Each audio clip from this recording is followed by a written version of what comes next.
Buonasera e benvenuti al TG Sicilia, vediamo i titoli di questa edizione. Yacht sfarzosi immatricolati all'estero e non denunciati in Italia per evadere il fisco. Maxi truffa da 18 milioni di euro scoperta dalla Guardia di Finanza di Palermo e Trapani. Multe milionarie ai proprietari di decine di imbarcazioni. Palermo respinge ogni accusa, il cameriere tunisino fermato per il delitto dell'algerino Samir. Io con quella storia non c'entro nulla, ha detto agli investigatori, non mi rovino la vita per dei clienti. Il leader di Azione Calenda a Catania, incontro politico per discutere sui temi della sanità, sullo sfondo la voglia di creare una forza alternativa partendo dal centro. Parentopoli e Bufera sul concorso per 46 nuovi agenti forestali. Primo in graduatoria su 20.000 candidati sarebbe il figlio dell'ex dirigente generale del corpo. Il segretario regionale del PD Barbagallo chiede l'annullamento della prova. Parte la campagna anti-influenzale 2023 e 2024. L'obiettivo è prevenire la mortalità e ridurre il rischio di complicanze gravi e il ricovero ospedaliero di persone fragili. Il calcio, delusione e speranza tra i tifosi rossazzurri dopo l'ennesimo scivolone del Catania. Nelle ultime ore si profila un testa a testa Maran-Lucarelli per sostituire Tabbiani, esonerato ieri.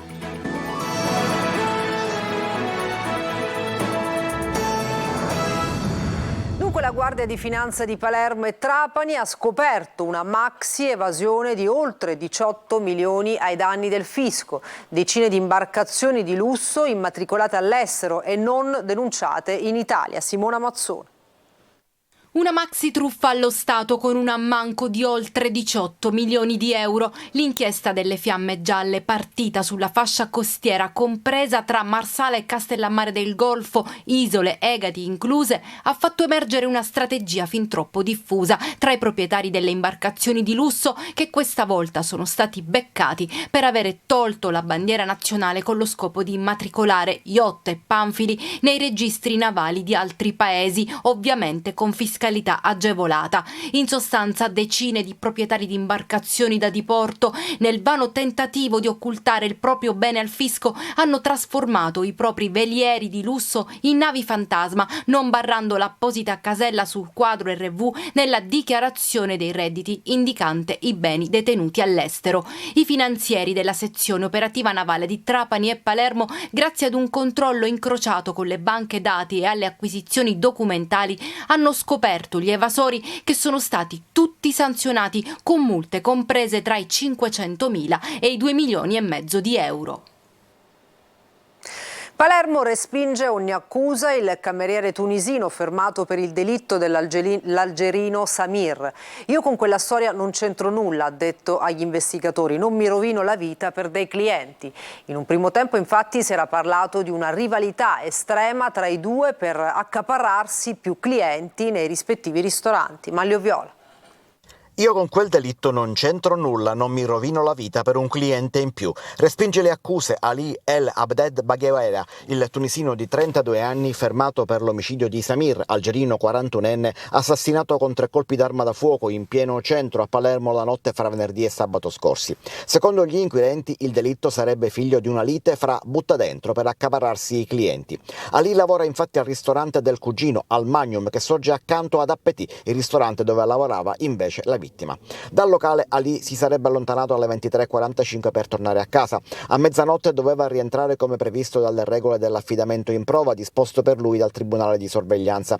Il tunisino infatti era stato arrestato, era arrivato a Lampedusa con un barcone e la condanna gli era stata comminata per l'incendio di materassi e suppellettili nel centro di accoglienza dell'isola. Per buona condotta in seguito era stato scarcerato e messo alla prova. Sono stato al locale dalle 11:30 del mattino, non mi sono mai allontanato, ha detto il fermato durante l'interrogatorio. Lavoro da mio cugino come previsto dal tribunale e alle 23:45 mi sono diretto verso casa, nella vicina via Benedetto Gravina, dove sono ospite di mia cugina e del marito. Nel corso dell'interrogatorio ha detto di conoscere Samir, con il quale non avrebbe però mai avuto uno screzio. A suo carico ci sono però le immagini acquisite dai sistemi di videosorveglianza degli esercizi commerciali della via Roma dove è avvenuto il delitto, che sono nelle mani dei carabinieri.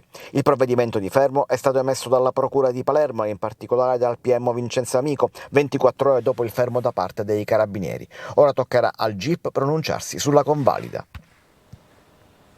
Buco nel muro e rubano circa 42.500 euro. È accaduto nella notte fra sabato e domenica in un supermercato di Canicattì ad Agrigento. La scoperta è stata fatta ieri mattina. Al momento della riapertura la procura ha aperto le indagini. Il leader di Azione Calenda oggi a Catania, incontro politico per discutere sui temi della sanità. Sullo sfondo la voglia di creare una forza alternativa partendo dal centro. Lo ha sentito per noi Luca Ciliberti. Cavolo, io non capisco come fa un siciliano a votare Cuffaro. Cioè, per me è veramente incomprensibile. Calenda a Catania incontri simpatizzanti di Azione, accompagnato dal parlamentare Giuseppe Castiglione. Proprio da Catania, in tema di alleanze, chiude il capitolo Renzi. Una cosa fondamentale nella politica, e l'ho imparato a mie spese, che devi avere sì programmi vicini se non proprio comuni, ma devi anche avere un modo di comportarti che sia ispirato agli stessi principi etici. Un centro quindi allargato a chi? Ma io non penso che l'Italia abbia bisogno di un centro, nel senso, centro in Italia nella Seconda Repubblica è stato Mielleo un po' da un lato, un po' dall'altro. Io credo che abbia bisogno di un grande partito riformista che si ispira ai valori della Costituzione, se vogliamo repubblicani, e che in qualche modo imponga alla destra e alla sinistra una pace, cioè un momento in cui si lavora insieme partendo dalla Costituzione, che è molto chiara su quello che si deve fare, e cercando di realizzare più che di promettere e litigare. Scuola, sanità e salari in alternativa alle riforme impiastricciate del governo Meloni in riferimento al premierato. I 3 diritti sanciti dalla Costituzione sociali, che sono la sanità, la scuola e i salari. Salario minimo, riforma profonda della sanità che oggi è definanziata, tra l'altro la Sicilia spende 2 miliardi per mandare i siciliani a curarsi all'estero. E la scuola, oggi noi abbiamo le performance scolastiche peggiori d'Europa eccetto la Grecia e non credo che sia accettabile, io mi concentrerei su questo. Le alleanze si fanno sui temi e sulle proposte. Cioè noi non siamo in principio contrari all'idea del ponte sullo stretto, ma se tu non riesci a fare le rotaie o a rimettere a posto le strade, dico fai prima quello. Lo spettacolo di una maggioranza che litiga sugli amministratori, cioè sui manager della sanità perché se li deve spartire, è uno spettacolo indegno. E bufera sul concorso per 46 nuovi agenti forestali. Primo in graduatoria su 20.000 candidati sarebbe il figlio dell'ex dirigente generale del Corpo. Il segretario regionale del PD Barbagallo chiede l'annullamento della prova. Francesco Aloi. Annullamento con effetto immediato è la richiesta del segretario regionale del PD Anthony Barbagallo sul concorso per i forestali della Sicilia. Per il portavoce dei Dem bisogna invalidare la prova e nominare una nuova commissione d'esame composta da membri al di sopra di ogni sospetto. Tutto questo dopo la bufera che si è scatenata sul concorso, a cui hanno partecipato 20.000 candidati per appena 46 posti di agente a tempo indeterminato. In questi giorni starebbe circolando una graduatoria informale che vedrebbe in testa Alessio Salerno, figlio dell'ex dirigente generale del Corpo. Pare che sia stato proprio il padre a scegliere i componenti della commissione. Il candidato avrebbe risposto correttamente a tutti e 60 quesiti. Il capogruppo PD all'Ars Catanzaro annuncia che sarà presentata un'interrogazione parlamentare per chiedere chiarimenti. Intanto l'assessore regionale al territorio e ambiente Pagana ha chiesto una verifica per accertare come si sia arrivati alla divulgazione della graduatoria. A Catania parte la campagna anti-influenzale 2023 e 2024. L'obiettivo è prevenire la mortalità e ridurre il rischio di complicanze gravi e di ricovero ospedaliero in persone fragili. Tonino De Mano. Prevenire la mortalità e ridurre il rischio di complicanze gravi e di ricovero ospedaliero in persone fragili. È l'obiettivo dell'ASP di Catania, che ha dato il via al piano di vaccinazione anti-influenzale 2023-2024. La campagna, coordinata sul territorio provinciale dal Dipartimento di Prevenzione e dall'Unità Operativa Complessa Epidemiologica dell'ASP di Catania, si concluderà il 29 febbraio 2024. La vaccinazione anti-influenzale potrà essere eseguita in via prioritaria presso gli ambulatori dei medici di medicina generale e dei pediatri di libera scelta, anche in co-somministrazione con la vaccinazione antipneumococcica o anti-herpes zoster. Sarà possibile anche immunizzarsi presso gli ambulatori vaccinali, previa prenotazione online. È previsto anche un ambulatorio dedicato alla vaccinazione anti-influenzale sito a Catania in Corso Italia 234 ad accesso libero dalle 8:30 alle 11:30 senza necessità di prenotazione. Per ciò che riguarda la vaccinazione anti-Covid, la dose di richiamo è raccomandata a distanza di 6 mesi, riducibili a 3 in caso di rischio aumentato dall'ultima dose di vaccino anti-Covid ricevuta o dall'ultima infezione. Confermata anche l'offerta gratuita, anche eventualmente in co-somministrazione con il vaccino anti-influenzale, della vaccinazione contro l'herpes zoster. All'alba di oggi la nave Aurora della ONG Sea-Watch ha soccorso 56 persone nel canale di Sicilia. Le condizioni meteo marine sono difficili, fanno sapere dalla ONG, ma c'è stato comunque assegnato il porto di Pozzallo, lontano 330 km dalla posizione del soccorso. L'equipaggio e le persone soccorse stanno affrontando un viaggio lungo e difficile. Aurora arriverà a Pozzallo alle prime luci dell'alba di domani. E adesso lo spettacolo L'ombra di Madonia è un inno alla vita. Il cantautore catanese presenta il suo nuovo singolo e ritorna nei luoghi dell'infanzia. Dal divano in cui ascoltava i Beatles alla Catania di oggi, sempre viva ma meno curiosa e di prima e più omologata. Eva Spampinati. Dopo il terremoto tecnico in casa Catania siamo andati alla fiera di Piazza Carlo Alberto, cuore della passione della squadra dell'Elefante. Luca Celiberti. Ma che è successo allora? Hanno mandato a casa tutti quanti? Hanno fatto bene, anche i giocatori devono mandare a casa. E chi resta? Devono cambiare tutti. Tabiani il primo doveva pagare noi da ora da tempo, perché il suo gioco a Catania non funziona. Poi? Secondo me ci vorrebbe un allenatore con le palle, Maran o Oliverani, o addirittura Lucarelli gli ha dato via dalla Ternana. Allenatore, lui, cliente me allenatore. E perché hanno mandato? Ci acculano allenatori, che ci posso fare? La dirigenza ha peccato di presunzione, nel senso che la Serie C non è la Serie D. Intanto, come di sempre di solito ha pagato l'allenatore, poi i giocatori anche loro hanno la loro responsabilità. Chi sarà l'allenatore? Non lo so, non ho la più pallida idea, completamente. Speriamo in bene. Maran, non lo so, così Novellino se fosse libero. Ora arriva, io penso, o Lucarelli o Maran. Se meritavano di essere tutti per la casa, a Catania sa giocare il pallone, non sa giocare. Quando va, Daniele? No, è serietà. Serietà, certo.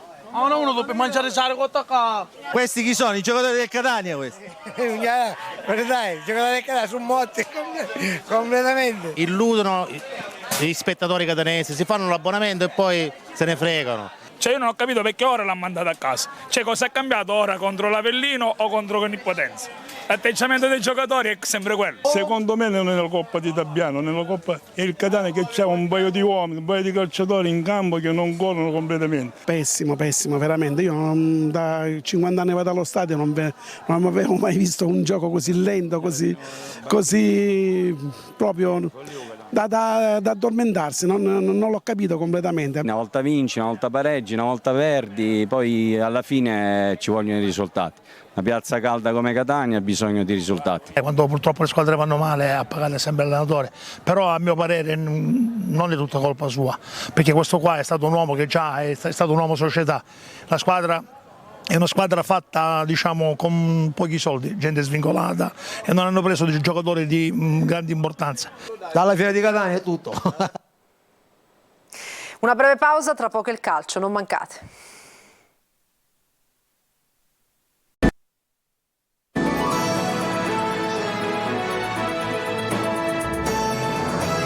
Bentornati al TG Sicilia, adesso il calcio, casting in corso in casa Catania per scegliere il sostituto di Tabiani per la panchina. Nelle ultime ore si profila un testa a testa Maran-Lucarelli, quest'ultimo è stato ufficialmente esonerato dalla Ternana e può occupare un'altra panchina. Marco Carli. Una figura carismatica e capace che serve a rimettere tutto in piedi dopo un disastroso avvio. La scelta dell'allenatore, che in casa Catania stanno compiendo Grella e Bresciano, non può essere sbagliata, non ce lo si può permettere. Ed emerge la figura di Cristiano Lucarelli, che è stato esonerato poche ore fa dalla Ternana e che potrebbe usufruire dell'accordo collettivo per la Serie B, che consente a chi viene allontanato prima del 20 dicembre di sedersi su altre panchine. Ovviamente vanno trovati accordi, durate, condizioni e prerogative che soddisfino le parti. Stesso discorso vale per l'altro candidato forte che resta più che mai in corsa, Rolando Maran, anche perché i contatti con lui sono vivi da tempo. L'allenatore, che ha stabilito il record di punti in Serie A con i rossaazzurri nel 2012-2013, è profilo molto apprezzato dalla società. Al momento dunque sono questi i nomi più caldi, sullo sfondo resterebbe Silvio Baldini. Una corsa che il Catania è chiamato a fare e che riguarderà anche il ruolo del nuovo Dieste, fra le ipotesi circola il nome di Faggiano, una corsa diventata prerogativa primaria dopo il terremoto di domenica con l'esonero di Tabiani e con l'ex DS Laneri sollevato dall'incarico. Intanto la squadra, dopo la sconfitta di Potenza, ha ripreso gli allenamenti in vista della partita di mercoledì in Coppa Italia con il Picerno. A guidare il gruppo Michele Zeoli, espressione della grande passione che ha animato un vero rossazzurro. Un esempio per i giocatori che tanto è servito l'anno scorso e che magari servirà pure quest'anno in attesa di stabilire chi sarà il condottiero che dovrà portare il Catania fuori dalle sabbie mobili in cui si è andato a mettere. Sconfitta di misura per il Messina al Francoscoglio contro la vice capolista Benevento, dopo una traversata degli ospiti nel primo tempo con Ferrante, gara decisa nella ripresa al 6° minuto da un gol di impronta. Sergio Colosi. La sconfitta contro il Benevento certifica la prima crisi del Messina di Modica, che negli ultimi 4 incontri ha ottenuto un solo punto, il pareggio di Crotone. Il KO con la vice capolista si aggiunge a quelli contro Brindisi e Taranto. Primo tempo equilibrato con qualche buona azione di un Messina comunque impreciso. Dalla parte opposta la traversa colpita da Ferrante prima del riposo. La svolta matura dalla panchina d'inizio ripresa, quando il tecnico dei campani Matteo Andreoletti mostra coraggio nel sostituire proprio Ferrante, l'unico a rendersi pericoloso con Alessandro Marotta, che fa venire il mal di testa a Manetta e compagni e spacca la partita. Marotta, al rientro dopo 3 turni di squalifica, sfiora 2 volte il vantaggio che si concretizza al 6° minuto sull'angolo di Ciano per il colpo di testa vincente di Improta, perso in marcatura d'aggiunta. Il Messina stordito fatica a rialzarsi. A questa squadra manca l'esperienza di uomini che sappiano reagire con classe e mestiere. Chi potrebbe farlo come Ragusa spreca l'impossibile davanti a Paleari, un rigore in movimento che sfiducia la già rassegnata squadra peloritana. Il miglior Fumagalli, l'unico a meritare la sufficienza piena, tiene in partita il Messina, che però non riesce a creare nuovi pericoli. L'espulsione di Ortisi per somma di ammonizioni completa un'altra serata da dimenticare e lancia l'allarme ad una classifica deficitaria con vista sui play-out. Superlega di volley, la Saturna Farm Italia lotta ma si arrende in 3 set sul campo della capolista Piacenza. Fatale il secondo parziale, perso 33-31 dopo aver sprecato 6 set point. Il coach Silva: dobbiamo essere più precisi nei momenti più importanti. Tonino De Man. Troppo Piacenza per la Saturnia Farm Italia, che perde 3-0 ma con l'onore delle armi, specie nel secondo set che si trascina fino al 33-31 con colpi di scena e colpi di alta classe che strappano gli applausi del pubblico emiliano. Un parziale giocato a viso aperto che, se vinto, avrebbe potuto raddrizzare le sorti della gara mettendo pressione alla capolista della Superlega, che invece, aggiudicandoselo, si è trovata la strada in discesa e con il morale a quel punto a 1000. Discorso opposto per i ragazzi Douglas Silva, che invece sono usciti lentamente dalla partita, colpiti psicologicamente da un set che avrebbe meritato miglior fortuna. Addirittura 6 i set point per la Saturnia, ma lo stato di grazia di Gironi annulla e ribalta tutto e permette a Souza di chiudere sul 33-31. La terza frazione si trascina in equilibrio fino a quando Lucarelli mette a terra la palla del 13-10 e quindi dell'allungo definitivo.